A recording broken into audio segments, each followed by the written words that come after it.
Have you heard the story of DaGod? DaGod is a female rapper out of Oakland.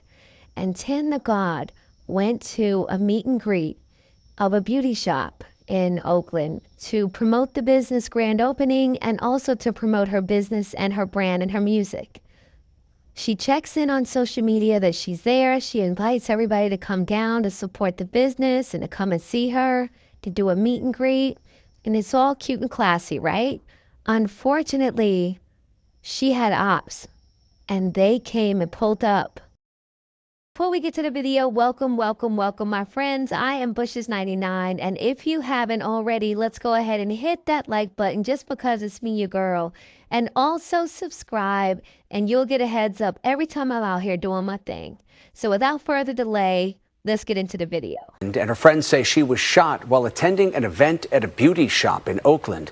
New at 6, KTVU's Crystal Bailey joins us now with more details on her life and what led up to that shooting. Crystal? Well, the victim is known as DaGod, a rapper with more than 20,000 followers on Instagram and a bright future ahead of her. According to the people who knew her, they say the young entrepreneur and music artist was passionate about her music and they never saw this coming.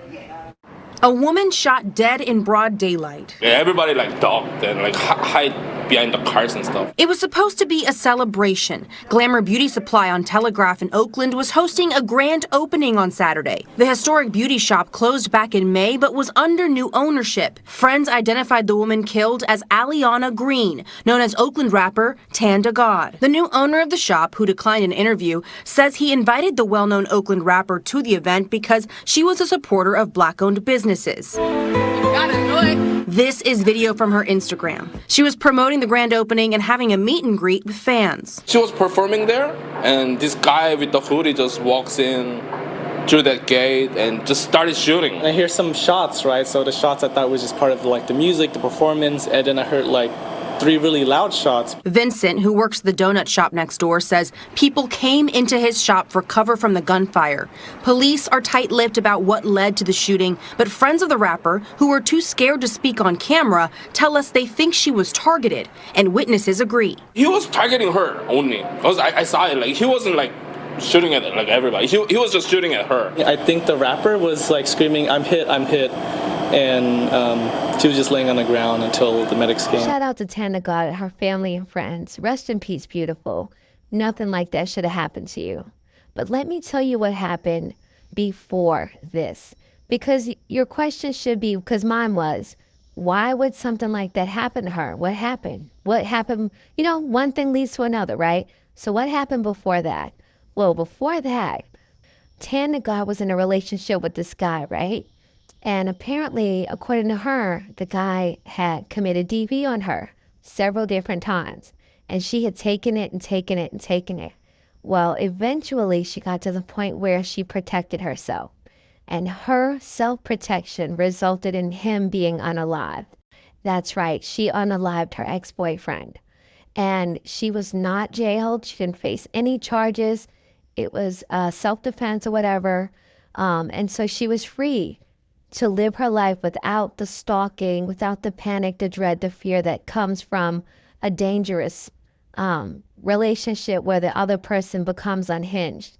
And I've been through that, so I understand all of that. I know I didn't handle mine like she did. She kept it real.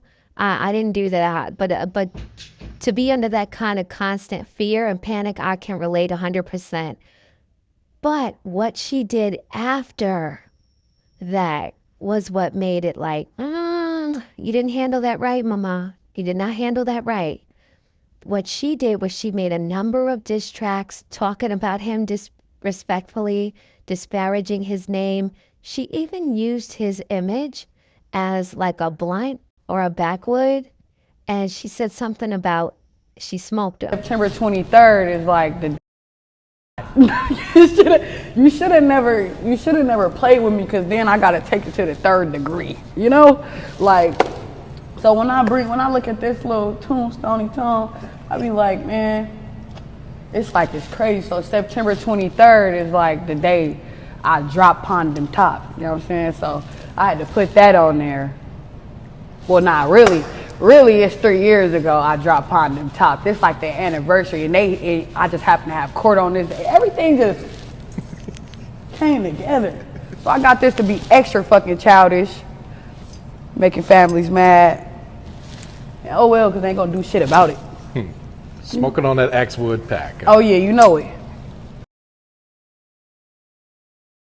That when she did that, she put a serious target on her back, in my opinion, because I know if my family, you do something like that, listen, people are going to come and see you. You're going to have a new group of friends, whether you want to have them or not. And if you're really not about that life, don't play with it, because people are. Don't play with that kind of life if you're not really about it. So that's the story on Miss Tan DaGod. Rest in peace, beautiful.